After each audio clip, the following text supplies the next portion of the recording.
We all have a story, and at times we feel we're walking it out alone. Let's pause and think. Join us for honest conversations about adoption and parenting as we lament, encourage, give hope, and explore our true identity and worth in Christ. Hi, and welcome to another episode of Pause and Think. Here we are, Aisha, another year, and we're Yes. sitting here with a special guest, Marlena Smith. She is from the cold north.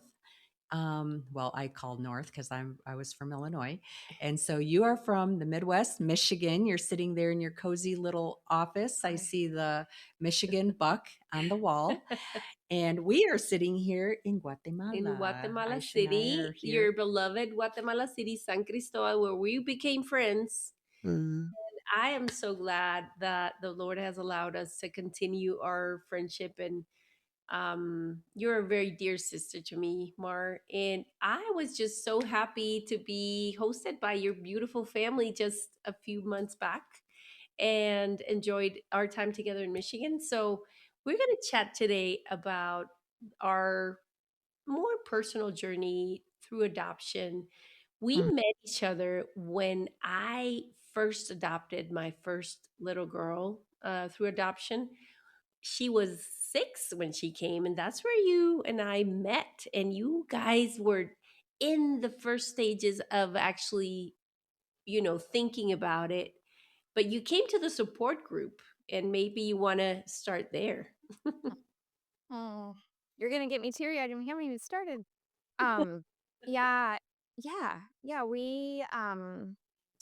We knew, even before we had biological kids, we had talked about adopting someday. But the timing of it, we just kept praying about, and just like anything, it just takes time for all of that piece to come in for the timing. And so, after our fourth biological was born, we were already living in Guatemala and knew that we were missionaries in orphan care. So our heartbeat was for that. But for us personally as a family, we didn't feel that peace. And Chad and I being on the same page with the timing of that, Hmm. because that kind of went back and forth too throughout the years. And yeah, when all of that just kind of came to that point, we said, okay, well, we don't know any other foreigners who've done it as Guatemalan residents because at that point, international adoptions had been shut down and Closed. Hmm. yeah, those were closed. But we knew that we could do it because we had our residency and had lived there long enough. And so we just felt this peace, both of us, about starting it. And our youngest at the time was 4. But we didn't really know how all of that would work, being foreigners doing it, and it wasn't even an international adoption from the States. It was different, that paperwork too. And so, um, but we both had peace that this was what we were supposed to do. So when we met you and met others, Guatemalans that had gone through the Hmm. process, that was comforting just to kind of know, okay, yes, this is what we're doing. These are the next steps, this is what to anticipate.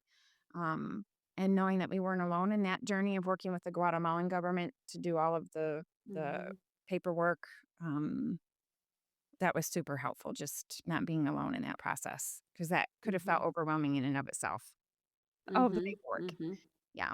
Yeah. Yeah, Mm. I remember. I remember those days. And you actually visited our house when just the day after or the week of the second adoption. So you witnessed that Yeah. transition in our family as well. Mhm. And I remember your little one hadn't come. And maybe talk to us a little bit about how that process unfolded, what your expectations were. And I remember we shared so many stories and questions and frustration in the whole that time. And Mhm. just share a little bit about that. Mhm. Yeah, you're bringing me back, Aisha. Um, yeah, I think that I think it was part of our faith journey as well, just God Mhm. continuing to help us discern who and when. We felt a nudge towards special needs, but special needs, we still had to determine a profile with the government when we Mhm. when we went into the process. And so for us, it long story short, we were going to a church in Guatemala that had a really great deaf ministry, and we felt this nudge towards adopting a deaf child. And God had put some different people in our path before that you can kind of see how why he was nudging us towards that. So when we started the process and when we met you, even trying to figure out, okay, what does that look like? How do they write the profile for us to be approved for a deaf child? We have four biological children. None of us know sign language. It's different in Spanish than in English. Like, is this really what we should be doing? Right. And again, we felt that peace that this is just that next step. And so we all started taking sign language at the church that we were at there in San Cristobal. And then we had the support around us that we really thought was the right thing. So that was earlier in the spring when we started the paperwork. And then by Christmas is when we were told that we were matched with a child, with a boy who was deaf in both ears, they said. Um, and at the time he was about a year and a half. And so, um, when we went into it, God also put the pediatrician that we had taken our other kids to there in the city, had a speech therapist that happened to be from Texas, but living in an orphanage working with kiddos with special needs in Chimaltenango. And she said, I would love to offer speech therapy in your home. And she started the week that our Sam came home. And so um, that was a gift because she knew English, Spanish, and she knew the whole speech pathology world that we were just starting to learn. Um, and that's how all of that started. So, yeah, I don't know if you want me to keep going, but that's Wow. kind of the initial. Yeah. Yes. Well, Marlena, your story really intrigues me because we're fellow missionaries. Hmm. We both have a love and a heart for Guatemala and the people and just the call that God called us. You know why Mm. He called us as this country. But then, as you and Chad not only allowed the Lord to use your lives and your family's life here, but you also you dove in deep because now you wanted to adopt. Mm. And so it is unusual because you're living within Guatemala and but you're going to adopt a Guatemalan child. So maybe share with us or the listeners some of the dynamics or maybe the conflicts or even the blessings Mm. of living within the country where you're serving and adopting a child from Guatemala, because I'm sure you might have gotten a few um, interesting looks, especially because when Guatemala shut down, it Mm-hmm. was kind of known for stealing kids. Kids Mm-hmm. are being stolen. So tell us about those times. Yeah. Yeah. I think it definitely, though, that was always in our mind, especially being out in public um, initially, because it was more rare to see that because international adoptions had been closed in '07. So by the time we received him, it was 7 years after that. And so you weren't seeing foreigners walking Mm-hmm. around, receiving their Mm-hmm. children. So it Hmm. was different. Um, but at the same time, I feel like we had such a strong, at that point, strong Guatemalan community that surrounded Mm. us. Like I still remember when he turned 2 years old, we had a big party because in Guate's culture, we have it Yes. at 1 year, but he wasn't one with us. We didn't have him yet when he turned one. Hmm. And so we wanted to throw this big party, and we did in our home in the soccer field Yes. behind our house.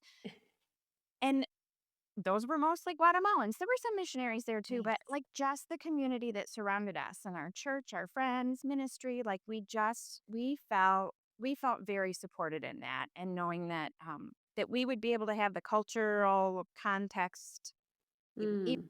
foreigners that he Mm-hmm. would have being in that culture. And I think if anything, coming back to the States 5 years ago, what almost six now, has been challenging for other reasons because he is Guatemalan and wanting him to still have those. Like we just did the Mm. Rosca de Reyes on Tuesday, and Yes. I went out and bought one at Walmart because I'm like, I still want some of these cultural things for him to still have them.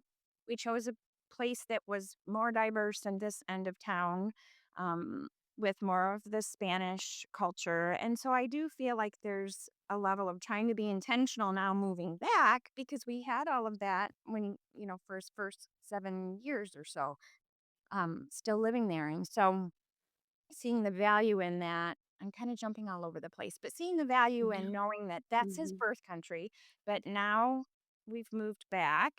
And right now he's actually taking Spanish lessons virtually with a Guatemalan teacher from our Spanish school in Antigua. And so still Oh, wanting him to have love it. that because our older kids Mhm. that are biological that grew up in Guatemala for a lot longer, Spanish is not their first language, but a lot easier for them than Yes. him coming back here in early elementary. And then being Guatemalan here and then not speaking Spanish, especially if we're around, other Spanish friends Mhm. here, then trying to explain that's a whole nother thing too. So just trying. Exactly. Okay.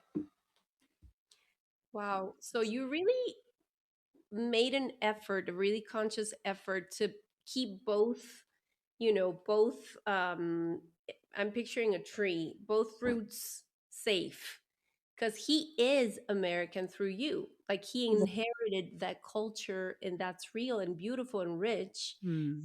He comes from Guatemala and you want to preserve that. And it's a very, a very um, I don't know what the word would be, but an interesting dynamic that your American kids are very Guatemalan, as Jackie's kids are as well. We talk about this often because they grew up loving Guatemala and being very surrounded. And you guys, I think, did a very good job in loving the people that you served.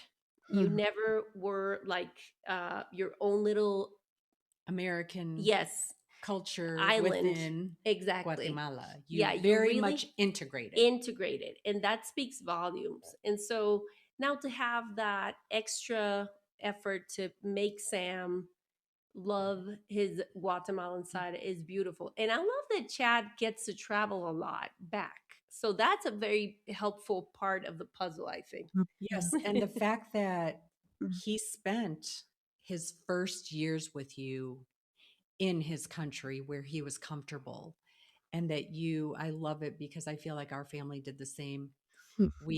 We love the Guatemalan people. That's why we're here, not just to live our own little American life within a foreign country, but you did the same. And now that you have Sam with you, you um guarded his culture and really honored it by continuing with, the piñatas, which who wouldn't? I mean, those are like the best for All my right. kids thinking of their You got birthdays. their pinatas in Michigan. Yes. Yeah. But also now him back in the States, you're also still trying to cultivate and preserve his cultural background for him. But my question as an adopted child as well, um, does Sam embrace all of this as well? Is this very important to him, or is he kind of in that stage where I'm just American now, or no, I am still Guatemalan? How I would love to Yeah. hear a little more about his thoughts if you could. Yeah. Yeah. I think I think it's probably all of the above. It's a mix of that. He's in middle school now, and so middle Mm. school is its own world, as you all know. But I do think like even your book, Who's Am I book. We Oh. did this actually last year or a year and a half ago. We thought that we would be fostering and with the intent to adopt. And so we had gotten it even for them, but we've used it with Sam even since then. Mm, Mm. And mm. that's another story. But um, I would say he has probably similar to us, where it's like I just said, where those roots are in two places. The heart is in two places. He's been back a number of times with us as a family, as well as Chad, at least once, maybe twice. Just Chad and he went down together on a ministry trip, and he was able to actually see his birthplace in Guatemala as well, which Mm. was in the city, and that was super significant and meaningful. I'm sure as he gets older, it would be helpful to do that again, right? Every stage of life is a little different, the lens that you're looking through that part of your story. But I Mm-hmm. think for him, stateside now, like he's in an environment where he's in a cultural environment. We've tried to be intentional about having diversity in different ways. And we keep learning that too, because I feel like that's changed some depending on where we're at, whether it's school or church, and trying to find those ways of making sure that he's that we're in diverse circles, if that makes Mhm. sense. So that way that he Yes. can still see, but what does it look like to be diverse in an American circle and be a yes, that's kind of a whole nother It is complicated, it's very very complicated. complicated, but trying to be intentional with that, praying towards that. And I think for him, I think he's some days he probably like he was all about Uh-huh. getting that special bread for the um I forget Reyes, how we say it in English. the kings. Thing. Yes, but Mhm. because that's what we've done and we've done it more up here than when we lived down there. He was little. And so I do feel like some of those things trying to keep the or even staying up late, like till midnight, right? I will say I Uh-huh. don't keep tamales, so we don't have some of those traditions up here. But I bought tamales at Trader Joe's and we ate them for dinner last week. Like I don't know if that counts, right? So some of those things that even and then seeing his older siblings still love that and miss that. So I think each kid Yes. Mm. probably is grieving that part that that's their childhood and Mhm. they no longer live there. And Yes. they're grieving that in different ways than he will be in being an adopted child of a missionary Mhm. family who's now relocated back to the States. There's a lot of Mhm. layers there that we're still learning and Yeah. we'll always have to keep praying Yeah. and probably apologizing for those mistakes with he's an adult someday. But I think just knowing that part of his story too is so beautiful of Mhm. knowing that he was born there. Again, I don't know if I even said this, but he's not deaf. We thought he was deaf. We have testing saying that he was 50% hearing loss in both ears. He's not even hard of hearing. And so that being a part of his story that as he grows older, what I don't know, maybe for him he will never even say that. I don't know. But to me, that was as a mom, as a dad, knowing that that God allowed us to enter into that with that mindset. He provided people Mhm. like that speech therapist and who was amazing Mhm. and stayed with us for a few years. And by the time we got back to the States, he didn't even need speech therapy because he was so advanced. That early intervention was key and that God provided that we didn't even really know we needed. Um, just to see that and knowing that as parents, seeing how God I think those are the things that we have to keep returning to in his Mhm. teenage years, in his young adult years, Yeah. when we don't know Mhm. how he's going to respond to different things with his story. Exactly. Yeah, I was gonna add that just the fact that you guys have the intention and the open space and open mind to keep that, on the table, like Mhm. everything that it involved. It's not only a bicultural household, but so many layers, and that he knows that there's open avenues to talk about it and to, that goes a long way. So I want to encourage Mhm. people listening to us to, even just having that openness will yield fruit eventually. And the second thing is what you mentioned: children change. Mhm. So when they love a certain thing at a certain stage, they probably won't later on, and vice versa. So we have to be able to adapt along with their stages and ask the Lord for guidance to provide what they need at different points of their story. Mhm. But I think healing families are very intentional in providing that. We actually have taught so much about being a safe place for lament, even Mhm. for your older kids, and thinking they lost, a chunk of their childhoods as well, like not being able to remain in the space or the city that they grew up in, even if it's a good change, even if they are blessed and they're Mhm. flourishing, they, you know, they lost something. Exactly. And your kids are definitely third culture kids, Mhm. growing up in different cultures, but yet within a certain culture of the house. And we can so relate because our kids absolutely love Guatemala.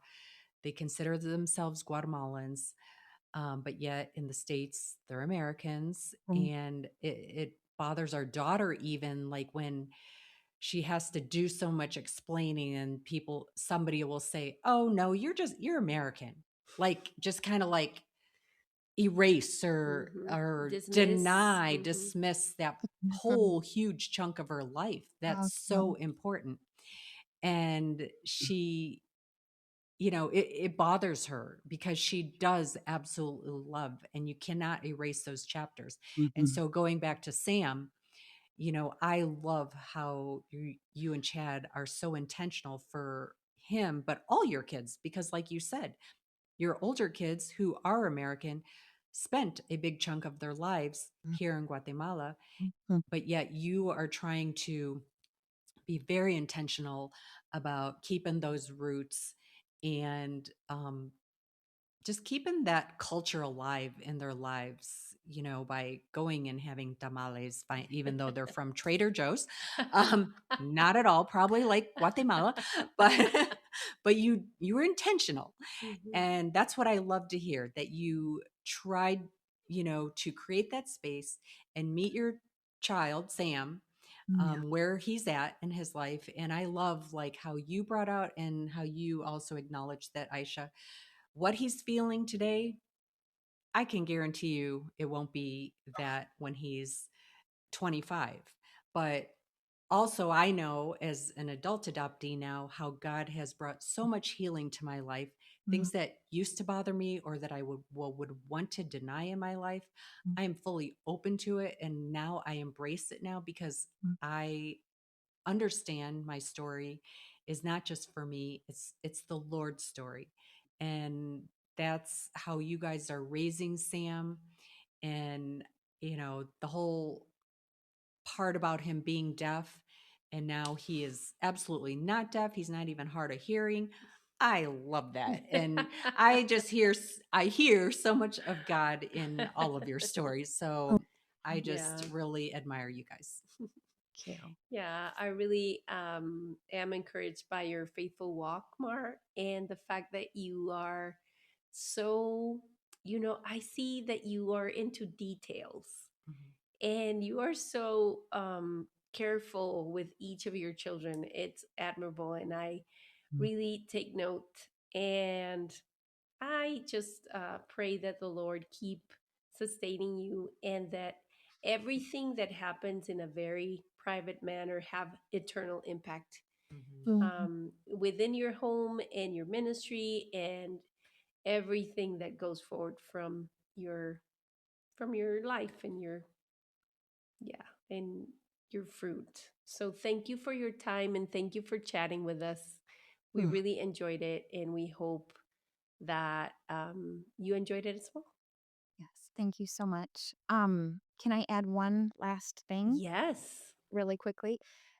Your book, like the whole "Whose Am I?" and even the podcast when I was listening to this even a few weeks ago, um, the whose am I for a long time, the Lord had had just kept kind of reminding me I was asking the wrong question when I would whether it's things like adoption and all discerning sorts of things, right? And I a lot of times in my insecurities, I would be asking him in my prayers, "Who am I? Who am I to do this? Or who am I Mm. that you're calling me to do this or asking me to Mm. do that?" Right?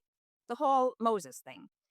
And I don't know why it never hit me until I was literally walking, listening to your podcast, and the "Whose am I?" I'm like, that's it. That is the question. I was asking the wrong question. It's "Whose am I?" And identity has been huge as well.